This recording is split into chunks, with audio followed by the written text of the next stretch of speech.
saya tidak pernah melakukan pemerasan kepada siapapun. Dan saya juga tidak pernah terlibat terkait dengan suap menyuap dan gratifikasi kepada siapapun. Ditemukannya bukti yang cukup untuk menetapkan Saudara FB selaku Ketua KPK RI sebagai tersangka.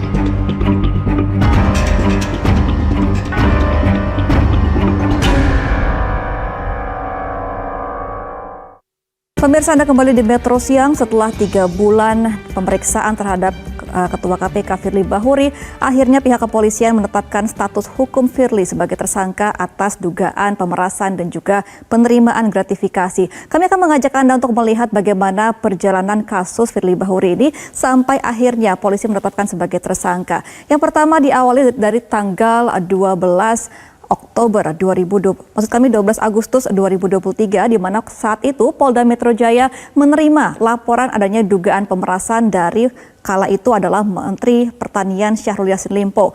Mentan mengatakan bahwa ia mengalami pemerasan dari Ketua KPK ketika dalam menangani kasusnya di KPK. Kemudian di tanggal 21 Agustus berlanjut akhirnya Polda Metro Jaya menerbitkan surat perintah penyidikan atas Firly Bahuri dengan kasus dugaan pemerasan terhadap mantan Mentan Syahrul Yassin Limpo. Berlanjut sampai ke Oktober tanggal 5, ini polisi memeriksa 5 saksi termasuk mantan Menteri Pertanian untuk didalami lebih lanjut mengenai kasus dugaan pemerasan ini. Kemudian di esok harinya tanggal 6 Oktober, kasus dugaan pemerasan akhirnya dinaikkan menjadi penyidikan dengan bertambahnya jumlah saksi yang diperiksa oleh pihak Polda Metro Jaya. Kita akan berlanjut kembali mengenai timeline dari kasus Firly Bahuri ini ke bulan Oktober di tanggal 24. Ini merupakan pemeriksaan pertama Firly. Firly memang sempat mangkir dari pemeriksaan dan sempat mendatangi Bareskrim Polri karena ia menolak untuk diperiksa di Polda Metro Jaya. Kemudian di tanggal 26 Oktober polisi mengeluarkan surat untuk menggeledah rumah Firly. Ada di 2 lokasi, di Bekasi Jawa Barat dan juga di Jalan Kertanegara, yang mana di Jakarta ini merupakan rumah yang disewa oleh Firly Bahuri. Kemudian di tanggal 16 November ini merupakan pemeriksaan kedua Firly, dan akhirnya pada 22 November kemarin Polda Metro Jaya menetapkan Firly sebagai tersangka. Bukan tanpa drama pemirsa, dalam pemeriksaan Firly selama 3 bulan ini ada sejumlah insiden yang dilakukan oleh Firly Bahuri di mana ia sempat mangkir dalam pemanggilan pemeriksaan Polda Metro Jaya. Terhitung sudah ada sekitar 3 kali ia mangkir dalam pemeriksaan. Kita akan melihat apa saja alasan yang digunakan oleh Firly ketika tidak hadir dalam pemeriksaan di Polda Metro Jaya. Yang pertama adalah di pemeriksaan yang dijadwalkan oleh pihak polisi di tanggal 20 Oktober, di mana kala itu Firly memberikan alasan bahwa ada agenda kedinasan yang tidak bisa digantikan posisinya sebagai Ketua KPK, sehingga ia tidak datang ke pemeriksaan di Polda Metro Jaya. Kemudian di tanggal 7 November 2023, ia menghadiri roadshow untuk mobile anti korupsi di Aceh, dan tanggal 14 November ia juga kembali mangkir untuk memimpin konvers OTT di Sorong dan juga dipanggil oleh Dewas KPK atas kasus yang sama. Sampai akhirnya Firly memenuhi panggilan untuk diperiksa di tanggal 24 Oktober, pemeriksaan pertama, dan juga di 16 November yang merupakan pemeriksaan kedua. Ada sejumlah barang bukti yang ditemukan oleh pihak kepolisian ketika menggeledah rumah Firly Bahuri dan juga dalam pemeriksaan selama 3 bulan terakhir ini. Yang pertama adalah 21 telepon seluler sudah disita oleh pihak kepolisian. Kemudian juga ada 7 akun email serta 4 flash disk yang saat ini akan diperiksa oleh digital forensik pihak kepolisian. Kemudian juga ada 2 unit mobil, 3 kartu uang elektronik dan juga 1 kunci mobil. Kemudian polisi juga menyita dokumen penukaran valuta asing senilai 7,4 miliar rupiah dalam pecahan Singapura, dolar Singapura dan juga dolar Amerika Serikat. Selama 3 bulan terakhir ini pihak kepolisian sudah memeriksa hampir 100 saksi atau sejumlah 91 saksi untuk mendalami kasus dari Firly Bahuri ini. Kemudian juga kita akan melihat apa ancaman hukuman dari Firly. Firly disangkakan untuk pasal yang berlapis. Yang pertama adalah pasal 12E atau pasal 12B atau pasal 11 Undang-Undang Tipikor Jungto pasal 65 KUHP. Nah, dari ketiga pasal ini, hukuman maksimal yang akan diterima oleh Firly adalah seumur hidup atau penjara paling singkatnya 4 tahun serta ada pembayaran denda. Nah, kita akan melihat nanti bagaimana kira-kira kelanjutan dari proses hukum ini, apakah Firly akan segera dipanggil oleh pihak Polda Metro Jaya dan akankah dia berhenti sebagai Ketua KPK. Nah, kita juga akan nantikan bersama kira-kira Firly Bahuri ini akan tahu diri nggak untuk mengundurkan diri dari jabatannya sebagai Ketua KPK. Nah, lebih lanjut lagi kita akan berdiskusi langsung bersama dengan mantan pimpinan KPK, ada Abraham Samad, untuk membahas lebih lanjut mengenai penetapan Firly sebagai tersangka. Langsung kita sapa. Selamat siang, Pak Abraham. Selamat siang, Mbak. Ya, Pak Abraham, 3 bulan lamanya proses pemeriksaan saksi, kemudian juga penggeledahan rumah, dan juga ada drama-drama dari mangkir pemeriksaan. Akhirnya polisi menetapkan sebagai tersangka nih Firly. Bagaimana pendapat dari Pak Abraham? Pertama, kita memberikan apresiasi yang luar biasa ya kepada kepolisian yang telah berhasil mengungkap ya kejahatan yang dilakukan Ketua KPK Firly Bahuri. Jadi kita mengapresiasi polisi ini berhasil mengungkap. Kemudian yang lebih penting lagi bahwa seperti tadi yang sudah digambarkan oleh Metro bahwa ketika Firly dilakukan pemeriksaan ada 3 kali yang bersangkutan selalu mangkir dalam pemeriksaan dengan berbagai macam alasan yang sebenarnya tidak bisa dipertanggungjawabkan, bahwa alasan itu bisa membuat dia harus tidak menghadiri pemeriksaan.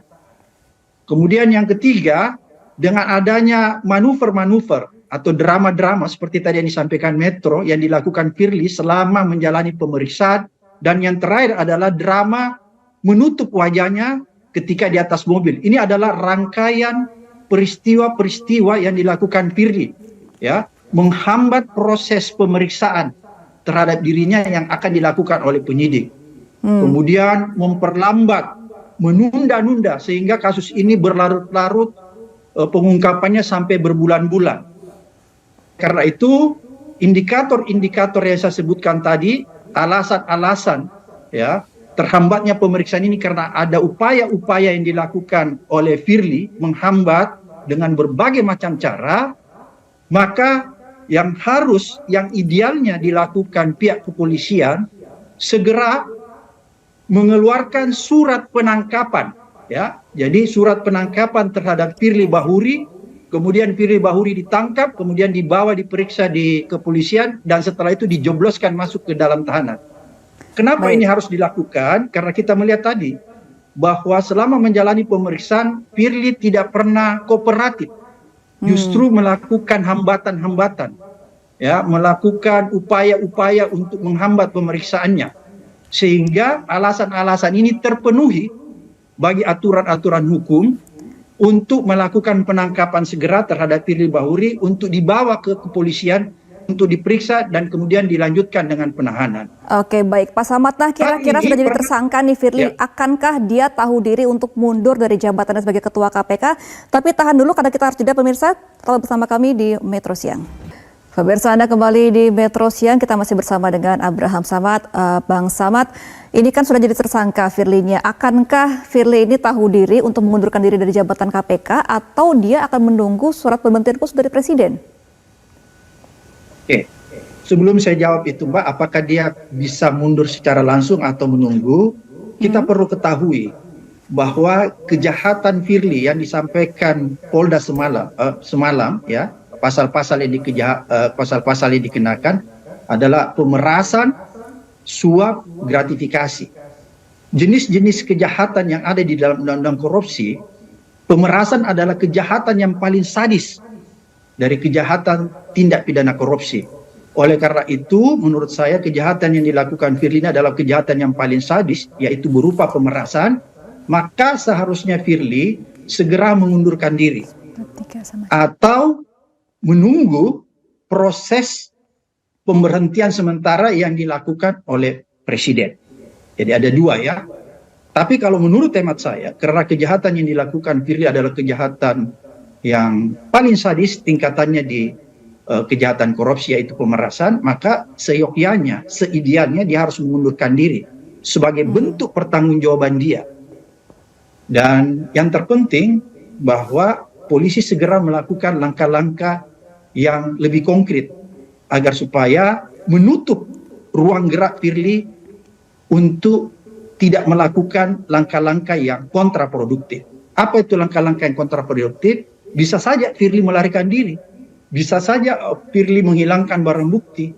Oleh karena itu, supaya itu tidak terjadi, maka Polda sebaiknya segera melakukan penangkapan terhadap Firly agar supaya Firly bisa segera menjalani proses pemeriksaan dengan mudah dan tidak terhalangi. Iya, Pak Samad, lalu bagaimana dengan peran Dewas KPK dalam kasus ini? Karena kan sebenarnya sudah diperiksa berkali-kali dan tidak dianggap melanggar etik begitu. Mengapa Dewas KPK ini tidak tegas dengan Firly? Jadi begini Mbak, ini sudah berulang-ulang saya sampaikan di Metro dan di tempat-tempat lain. Kalau berbicara Dewas, kita sudah hampir putus asa melihat kinerja Dewas. Karena sekali lagi kalau kita lihat wajah-wajah anggota Dewas itu kelihatannya waktu memeriksa Firly itu ketakutan semua sama Firly. Oleh karena secara psikologis anggota Dewas itu wajah-wajahnya ketakutan sama Firly, maka sebaiknya menurut saya kalau memang dia benar-benar takut memeriksa Firly, dia legowo juga mengundurkan diri dan memberikan kesempatan kepada orang lain yang bisa jadi Dewas dan bisa lebih berani memeriksa Firly. Karena kejadian-kejadian atau pelanggaran-pelanggaran yang dilakukan Firly ini bukan kali ini saja dilaporkan kepada Dewas, tapi begitu banyak pelanggaran-pelanggaran yang dilakukan Firly itu sudah dilaporkan Dewas jauh hari sebelumnya. Bahkan bukan cuma Firly seorang diri, banyak lagi pelanggaran-pelanggaran yang dilakukan komisioner lain, misalnya Lili, itu nyata-nyata sampai hari ini Dewas tidak pernah memberikan sanksi yang maksimal. Contohnya misalnya Lili. Lili itu bukan sekedar melanggar etik loh, dia melanggar pidana, yaitu menerima gratifikasi. Tapi lihat saja apa yang diterima Lili. Dia tidak dikenakan sanksi sedikit pun oleh Dewas. Bahkan dia dengan melanggeng pulang kampung tanpa mempertanggungjawabkan perbuatan-perbuatan yang dilakukan. Oleh karena itu, menurut saya Mbak, kalau Dewas tidak bekerja maksimal, maka dampaknya itu sangat berbahaya. Kenapa saya katakan sangat berbahaya? Nanti kejadian-kejadian pelanggaran etik itu menjadi biasa dilakukan di KPK karena mereka melihat bahwa ternyata kalau kita melanggar etik seperti pimpinan kita, Firly, Lili, dan lain sebagainya, itu kita tidak dikenakan sanksi. Jadi tidak ada deterrent effect yang dibuat oleh Dewas. Oleh karena itulah menurut saya, Dewas harus punya tanggung jawab moral dong. Jangan hanya mau menerima gaji besar, tapi tidak mau bekerja untuk bangsa dan negeri ini. Tapi apa sebenarnya ketakutan dari Dewas KPK ini, Pak Samad, sampai tidak berani mengatakan bahwa Firly ini melanggar etik? Kenapa Mbak? Apa yang ditakutkan Dewas sebenarnya sampai tidak mau menetapkan Firly ini melanggar etik ketika sudah beberapa kali ada kasus di KPK? Saya tidak tahu Mbak, tapi kalau saya melihat dari wajahnya, coba lihat wajah-wajah mereka kemarin waktu melakukan pemeriksaan sama Firly, itu wajah-wajah yang penuh dengan ketakutan. Jadi dari awal Dewas ini menurut saya dia takut sama Firly. Oleh karena itu dia tidak berani memberikan sanksi yang maksimal. Jangankan sama Firly, sama Lili saja di masa lalu dia nggak berani sampai dia nggak menerbitkan, tidak memutuskan sanksi kepada Lili. Sehingga ketika Lili tidak mendapatkan sanksi, maka terjadilah pelanggaran-pelanggaran etik berikutnya yang dilakukan oleh pimpinan KPK. Seperti pelanggaran etik yang dilakukan Firly, kemudian kita lihat kemarin ada pelanggaran etik yang dilakukan oknum pegawai KPK, menerima suap di tahanan, ada pelecehan dan lain-lain sebagainya. Ini kan sangat memalukan dan meruntuhkan marwah KPK yang selama ini dipercaya oleh publik. KPK itu Mbak, dia harus jadi role model bagi lembaga-lembaga negara yang ada di negeri ini. Oleh karena dia menjadi role model, maka seluruh perilaku pimpinan KPK maupun pegawai KPK itu harus menjadi contoh. Kan seharusnya begitu. Oleh karena itu, yang bisa menegakkan perilaku etik, perilaku terhormat dan bermartabat di lingkungan KPK, seharusnya Dewas berfungsi dalam posisi itu. Tapi kan kita lihat Dewas tidak berfungsi sehingga perilaku-perilaku menyimpang, perilaku-perilaku pelanggaran etik itu terus terjadi di KPK. Tapi kalau seandainya saja Dewas itu berfungsi, bekerja secara maksimal, menjaga marwah KPK, menjaga integritas kelembagaan KPK, maka kejadian-kejadian pelanggaran etik dan pelanggaran-pelanggaran perilaku yang tidak terpuji di KPK itu akan tidak terjadi, Mbak. Ya, lalu apa yang perlu dibenahi dari Dewas KPK ini, Pak Samad, agar bisa menindak jika ada yang melanggar etik di KPK? Tidak hanya pimpinan, tapi juga bawahan-bawahannya. Oke, momentum kali ini ya, dengan tersangkanya Firly ini harus dijadikan momentum bagi kita semua agar melakukan pembenahan, pembersihan, ya, pembenahan yang luar biasa di tubuh KPK itu sendiri.